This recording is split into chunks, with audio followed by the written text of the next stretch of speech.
The Dark Queen gently brushed her hand across a horribly burned face. 1 second later, everything changed. The scars began to fade, skin restored itself, breath by breath, and standing before her was a girl who looked no older than 18. Thank you, my queen. After being imprisoned by witch hunters for more than a century, the Dark Queen finally returned to her homeland, Pendle Hill. However, what awaited her was not a throne, but ruins. The palace that had once symbolized luxury and power had long been reduced to ashes. Now, only restless spirits wandered through the empty halls. Determined to reclaim her former glory, the Dark Queen made a ruthless decision. She poured her magic into reversing time itself. The shattered palace slowly rebuilt until it gleamed once more in gold and splendor. Under the power of the Blood Moon, she began summoning her former commanders. Pendle Mountain welcomes you, brothers and sisters.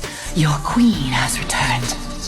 The first to answer the call was her most trusted general, the Black Dragon Knight. His strength was so overwhelming that no one had ever truly seen his real form. To celebrate the Queen's return, he presented his elite Iron Knights as tribute. The Dark Queen turned her gaze toward the Black Dragon. She knew this was the moment to establish her authority. So during the inspection of her troops, one soldier made a fatal mistake. He dared to steal a glance at her. That single look sealed his fate. With one powerful swing of her tail, the Dark Queen made her strength undeniable. Your finest assassins? You may keep them.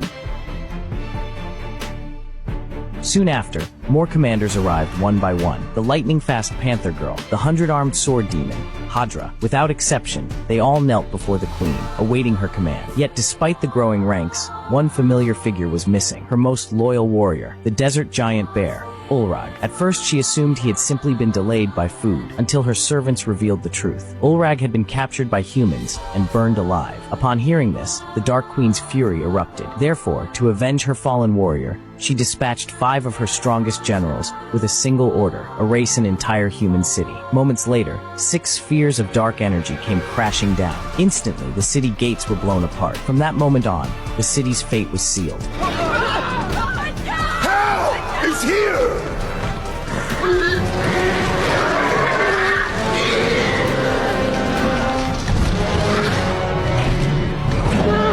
A colossal beast charged through the streets, trampling everything in its path. Even the thick city walls failed to stop it. Breaking through stone, it hunted down the fleeing citizens. Meanwhile, the 4-armed Demon King followed closely behind. Wielding 4 curved blades at once, he attacked and defended simultaneously, a perfect 360-degree killing machine. The soldiers were completely overwhelmed. At the same time, the White Queen spun gracefully, reaching an unbelievable 800 rotations per second. Almost instantly after that, the Panther Girl struck, just as fast and just as lethal. The undead lizard mage leapt across rooftops, charging straight into the crowd and harvesting lives without mercy. As the demons slaughtered the city without restraint, one woman could no longer keep running. She was Tom's mother, a witch who once possessed great power.